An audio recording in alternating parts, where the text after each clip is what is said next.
याद है आपको, जब राहुल गांधी ने प्रधानमंत्री नरेंद्र मोदी, नीरव मोदी और ललित मोदी का नाम चोर शब्द से जोड़ा था, जिसके बाद 2 अदालतों का फैसला आया था, उन्हें अधिकतम सजा मिली थी, नतीजा उनकी सांसदी चली गई थी और उन्हें अपना सरकारी बंगला खाली करना पड़ा था।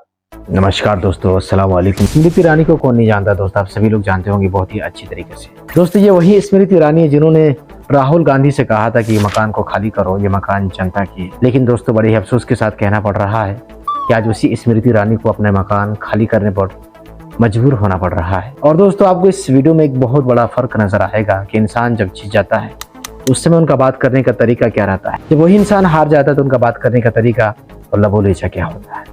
चलिए दोस्तों सबसे पहले हम वीडियो की जानिब चलते हैं। तब याद है आपको स्मृति ईरानी ने किस तरह से उन पर ताना मारा था कि आपका सरकारी बंगला नहीं है, ये जनता का सरकारी बंगला है। अब 11 जुलाई तक स्मृति ईरानी को बंगला खाली करना है। खाली करना पड़ रहा क्या है। स्मृति ईरानी अपना बंगला खाली करेंगी? और क्या स्मृति ईरानी को गीता का वो सिद्धांत याद आएगा कि जैसे कर्म करेगा वैसे फल देगा भगवान? याद कीजिए किस तरह से स्मृति ईरानी ने राहुल गांधी पर ताना मारा था। सुनिए उन्होंने क्या कहा था। कांग्रेस का कहना है कि जल्दबाजी क्या है कि आप उनका घर खाली कराने में लगे हैं, तुरंत नोटिस। घर उनका नहीं है, जनता का है। देखिए कांग्रेस पार्टी इस बात की आदी हो चुकी है कि जैसे अमेठी में गरीब नागरिकों की जमीन हड़पा ली, वैसे ही आज देश की राजधानी में टैक्स पेयर का मकान हड़प लेंगे। अब स्मृति ईरानी अमेठी का चुनाव हार गई हैं। किसके हाथों हार गई हैं? जिसे वो गांधी परिवार का सेवक बता रही थी, किशोरी लाल शर्मा, उनके हाथों स्मृति ईरानी चुनाव हार गई हैं। अब उन्हें 11 जुलाई तक बंगला खाली करना है। याद कीजिए दोस्तों, ये वही स्मृति ईरानी हैं जिन्होंने दैनिक भास्कर के एक स्ट्रिंगर को धमकी दी थी, सिर्फ सवाल पूछने के लिए। याद कीजिएगा किस अंदाज में उन्होंने उस पत्रकार से बात की थी और उसके बाद उसे अपनी नौकरी से हाथ धोना पड़ा था। आपको याद है या आप भूल गए? फिर से सुनिए। क्षेत्र का अपमान मत करो, तुम भास्कर से हो तो क्या? नहीं मैम, भास्कर से कोई मतलब नहीं अपमान करने वाले को। दैनिक भास्कर से आप हो, सबसे मुखर सांसद और एक मुखर नेता हैं जी। लेकिन दैनिक भास्कर से हो तो सलोन विधानसभा मेरी विधानसभा जी, है, जी, लोकसभा जी, क्षेत्र की जी। आप अपमान मत करो जी। लेकिन मैम अगर आप इस क्षेत्र में आई हैं तो फिर दो शब्द बोल दिया दीदी, दो शब्द मैम आप बोल दीजिए दो शब्द। मैं क्षेत्र का अपमान कर दे पत्रकार होते नहीं नहीं नहीं, आपके क्षेत्र का अपमान नहीं हो रहा, लेकिन आप पहली बार ऐसा कर रही है तो इसलिए आपसे मैं कह रहा हूँ, मतलब आप दो शब्द बोल दिए, बोलना नहीं चाह रही हैं। आप अगर मेरे क्षेत्र का अपमान करेंगे भैया तो मैं आपके मालिकाना उनको फोन करके कहूंगी, पत्रकार को अधिकार नहीं क्षेत्र की जनता का अपमान करें। नहीं मैं कोई अग्रवाल जी है ना, कोई अपमान नहीं हो रहा है। मैं करूंगी फोन और कहूंगी सलोन विधानसभा क्षेत्र अमेठी लोकसभा क्षेत्र का हिस्सा है, मेरी क्षेत्र की जनता का अपमान मत करिए। आप होंगे बड़े रिपोर्टर, लेकिन आपको जनता का अपमान करने का अधिकार नहीं।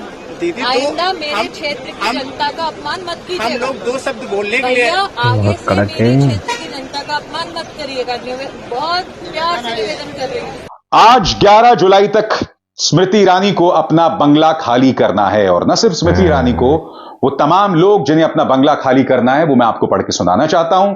स्मृति ईरानी, आर.के. सिंह, अर्जुन मुंडा, महेंद्र नाथ पांडे, संजीव बालियान, राजीव चंद्रशेखर, ये वो तमाम नाम हैं जो भारतीय जनता पार्टी सरकार में मंत्री हुआ करते थे और चुनाव हार गए हैं। इनके अलावा कैलाश चौधरी, अजय मिश्रा टेनी, वही अजय मिश्रा टेनी जिसके बेटे ने हमारे किसानों को कथित तौर पर अपनी गाड़ी के नीचे रौंद दिया था, साध्वी निरंजन ज्योति, वी मुरलीधरन, सुभाष सरकार, इन तमाम लोगों को अपना बंगला खाली करना है, अपना घर छोड़ के जाना है।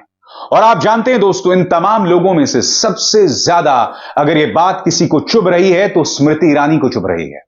वो स्मृति ईरानी जिनके अहंकार का शिकार कई लोग हुए हैं, चाहे पत्रकार हों, चाहे राजनेता हों। याद कीजिए, ये वही स्मृति ईरानी है जो कहने को महिला और बाल विकास कल्याण मंत्री थी, मगर मजाल है कि इन्होंने कभी भी अपने मंत्रालय का जिक्र किया।